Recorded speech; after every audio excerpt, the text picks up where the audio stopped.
So let's get ready for a ranking of all the X-Men films, bub. Big D's Entertainment Rankings and Reviews. Greetings, my fellow YouTubers, and welcome to Big D's Entertainment Rankings and Reviews. My name is Doyle, better known to y'all as the Big D, and this time around I bring to you a ranking of all 13 X-Men films. This includes all the X-Men films along with the Wolverine movies, the 2 Deadpool movies, and the more recent spin-off, the New Mutants. So which of these is number 1 in my ranking? Well, why don't you prepare yourselves for something big and get ready for a real good one. It's okay if you agree or disagree with my ranking. I'm a completely understanding person. So, okay, that about covers it, okay? If you haven't seen my reviews for the series, you can go back and check some if you go to my channel page and check them out. But what if you ever haven't? I'm just gonna go ahead and give this to you right now. Here we go. Number 13 is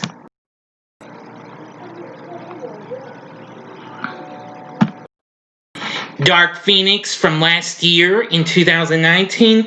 Well, I had hoped this was going to be great in way, but however, in the end, this turned out to be okay good in ways, but not completely great. This almost looked like a hashing of the next movie that's up on the list. Well, I appreciate them making this a finale, but it could have ended with Apocalypse, but they just took a chance with this. Anyway, Dark Phoenix, it had some pretty good moments. It was sad we lost Mystique early on in the movie. Now, the main antagonist, well, I didn't quite like her much, though. But the rest of the cast was somewhat pretty good in ways. So, Dark Phoenix, that's at the bottom of the chain. And number 12 is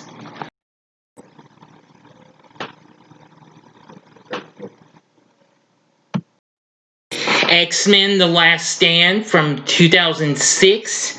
Well, I originally did like this a whole lot, but since I haven't revisited in some time, and I know this kind of got a little mixed liking of, I still have some respect for it, as much as I would with Dark Phoenix. I have respect for all these movies, whether they were disappointments or not. But apparently, Brett Ratner's direction was, well, factually good in ways, but not as good as Bryan Singer, though. I mean, I appreciate them bringing in some, well, other new figures, and I mean, Storm flying, now that was something we had long been waiting for. Yeah, and seeing Beast, played by Kelsey Grammer, well, not too bad. But I figured it could have used just a tiny bit of more spin and polish, though. But even so, and with Jean Grey becoming the Phoenix, yeah. I kind of prefer this type, to Dark Phoenix, though, but hey, you be the judge. X-Men The Last Stand was still a good movie, not great, though. So, enough said. Number 11 is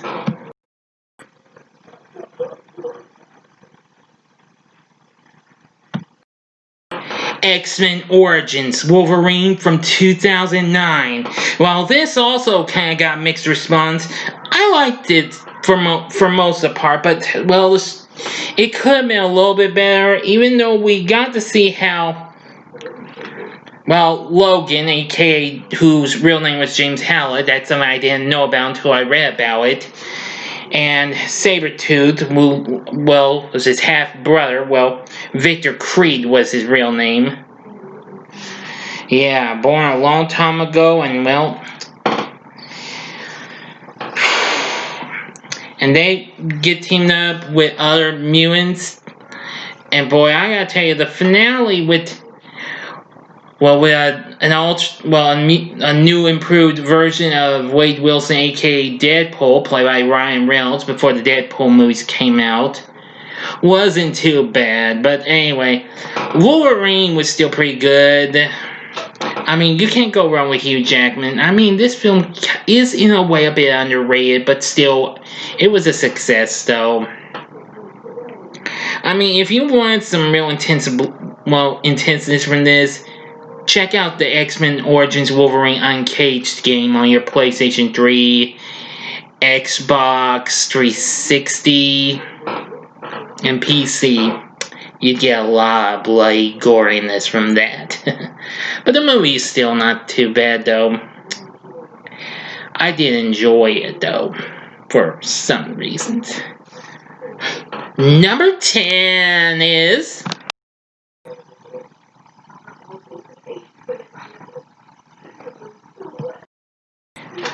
The New Mutants, the current movie that's been out for a month now. If you haven't had what it takes to get your butt out and get to a theater, as long as you follow the rules of wearing a mask and what have you, you missed out on something pretty, well, good in some ways. I know this didn't get much of a like. It had some mixed response, but I liked it. I mean, some of it kind of surprised me that I didn't quite feel too comfortable with, but even so, The New Mutants isn't factually bad as they say it, so don't mind what critics say. It had a pretty good helping of action and what have you, since this was more of a superhero horror flick. I mean, well, not as intense as Brightburn was last year, but The New Mutants tried to do its extreme best, and well, I still liked it and I enjoyed it. So, if you haven't seen it, well, I won't say I didn't ask you to. Just wait until it comes to home media, Okay. Alright, continuing on. Number 9 is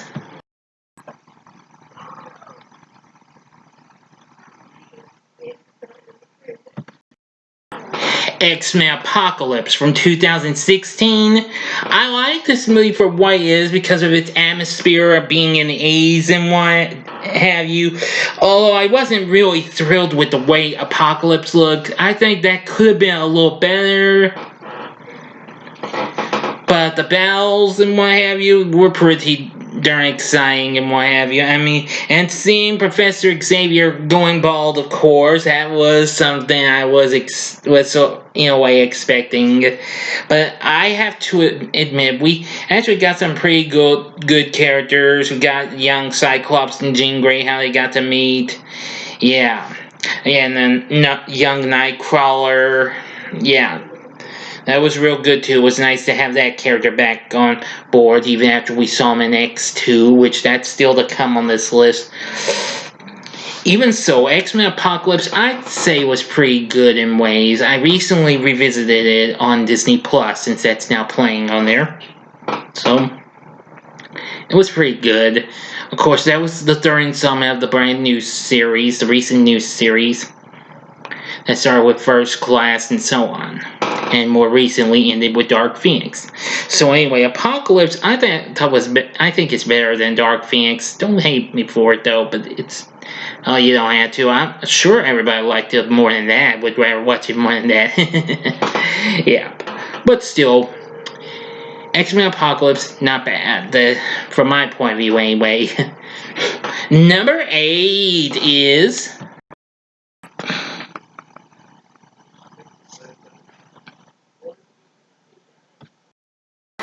The Wolverine from 2013. Now, after I finally got the chance to revisit this on Disney Plus not so long ago, I'm going to say that this was an improvement over X-Men Origins Wolverine. I mean, with Wolverine going to Japan and taking on some new opponents and what have you, including the Silver Samurai, which that was an awesome battle. I gotta say, this was just a big step up. I know most people actually did like it, but, well, they criticized the story and what have you. But I completely understand, but I still liked the Wolverine for what it was. I mean, Hugh Jackman once again nails it as the title character, and I'm just gonna say it was just a fun-filled, awesome bit of hack and slashing fun. You know what I'm saying? Yeah, I bet you do, bub. Yeah, the Wolverine's pretty good. James Mangold did a very good job in directing this, too. Number 7 is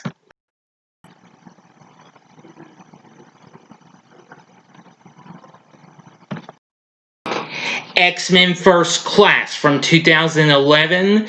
Now, this was a big redemption, even after, critics were mixed and what have you on The Last Stand and X-Men Origins Wolverine. This served as a prequel. I must admit, I loved the cast performances. James McAvoy as Professor Xavier, Michael Fassbender as Magneto. Well, of course, although they went under their actual names, Eric Lehnsherr and Charles Xavier. Nicholas Hoult as Hank McCoy, the Beast. And Lucas Till as Alex Summers, alias Havoc. And Jennifer Lawrence as Raven Darkholme, aka Mystique. Yeah, before she even became a bigger star in The Hunger Games the following year. And Kevin Bacon actually redeems himself as he put on one of the best performances I've seen his in a long time by playing Sebastian Shaw, head of the Hellfire Club. Yeah, real good. This was just so good. The atmosphere of the film was good, taking place in the 60s. That was awesome. I have seen this a few times, so X-Men First Class is definitely a good flick in my book. Sure is. Number 6 is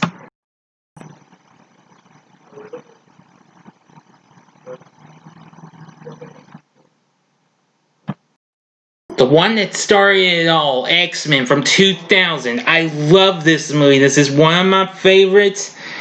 This was definitely a fun thrill ride. Bryan Singer did a great job in directing this. I love the whole cast. Hugh Jackman, Patrick Stewart, Ian McKellen. Let's see. Famke Janssen, Anna Paquin, Halle Berry, James Marsden, Rebecca Romijn. Well, when she was still Rebecca Romijn Stamos. Yeah. That was all real good. The battle at the Statue of Liberty in the final act was absolutely a great one. I love that. I just think this was just so cool to have finally seen a real good action-packed Marvel movie. Even though I actually got to watch Blade before this, which that was still good too. But I thought X-Men was much more cooler. Excuse me. But yeah, X-Men, awesome. Okay, that's all I'm going to have to say. Now for the top 5. Number 5 is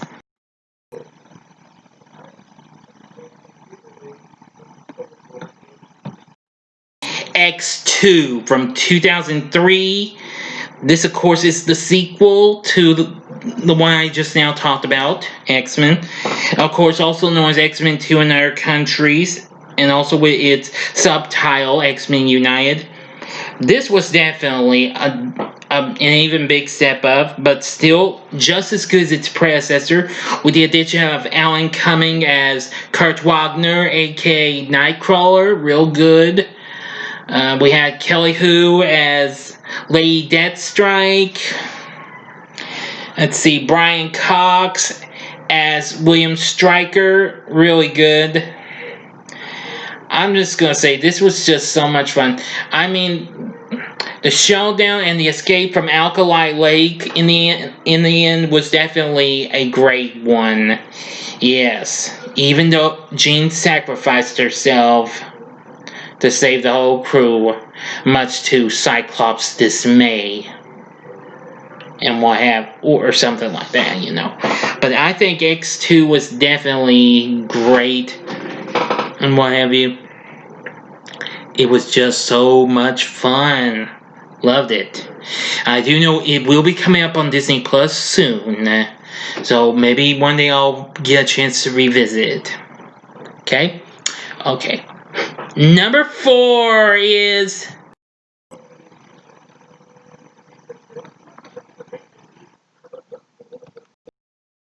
Deadpool 2 from 2018. Yeah, now this I enjoyed this as much as its predecessor. It came close to being as good as its predecessor. I mean, with the addition of Juggernaut, who was, well, actually done, yeah, which I forgot to explain about in my review, so I humbly apologize for forgetting about that. So let me see if I can. Oh yes. Now.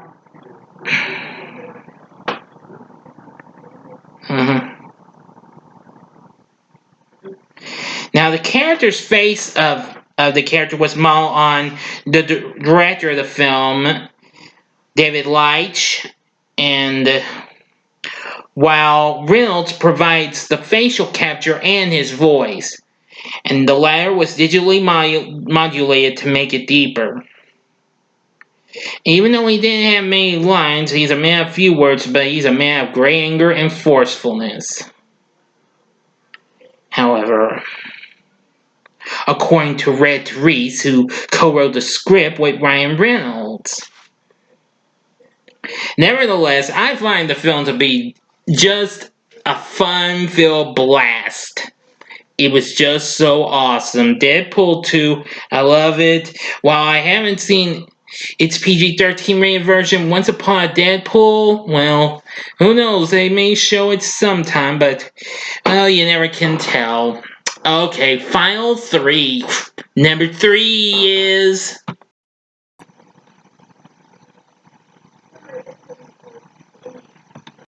Deadpool from 2016. While like the second one, I've only seen it one time. I'll revisit it someday, I promise. But I gotta tell you, it was an absolute fun blast. It was the highest grossing R-rated movie until it got beaten by its predecessor and then soon Joker. But however, this had an even bigger opening and what have you for an R-rated film. But I gotta tell you, Deadpool was just fun. I enjoyed every bit of it. The humor, the music, the action, etc., etc., etc. It was absolutely fun. Yeah, this was a real intensifying, fun-filled Marvel flick. I absolutely loved it. I forgot to mention, the music in Deadpool 2 was good too. I forgot to mention about that. And especially the opening song in that one from Celine Dion, which was a new song, but I forgot what it was called though. Ooh, sorry, but having to like Angel of the Morning, which of course was in the intro to this movie, Deadpool. Yeah, it was just incredible. Hearing all sorts of classic tunes, and Deadpool being a post-credit scene, well, smoothing a scene from Ferris Bueller's Day Off. Yeah. Really funny. Deadpool, definitely great movie. Love it. Number 2 is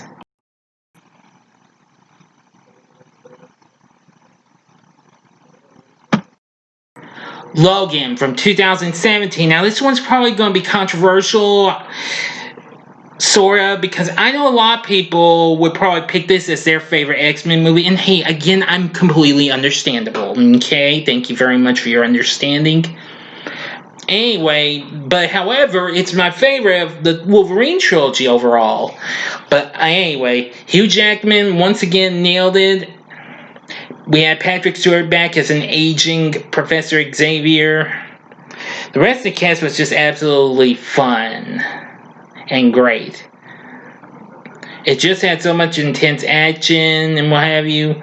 Logan sacrificing himself just to save the little girl who happens to be, well, a mutant with razor sharp adamantium claws just like he has. That was awesome. Anyway, it was just fun. Seeing them escape from the bad guys and all that jazz, yeah. Logan is definitely good, and I think it's my favorite of the Wolverine trilogy. You already know that, but again, I don't mean to sound like a broken record, but Logan's awesome. Okay, that about covers it. Here we go. Number 1 is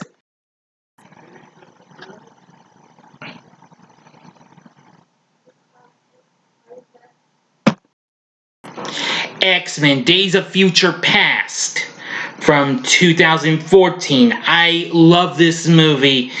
I have seen its theatrical version a couple of times though, but I prefer the special Rogue cut. If you've not seen this, you need to see that. I mean, with the footage of Anna Paquin as Rogue that was thrown on the cutting room floor when the film was in production, but however, after it was finished, oh dear, I'm sorry again, a little, I don't know. Sorry, my bad.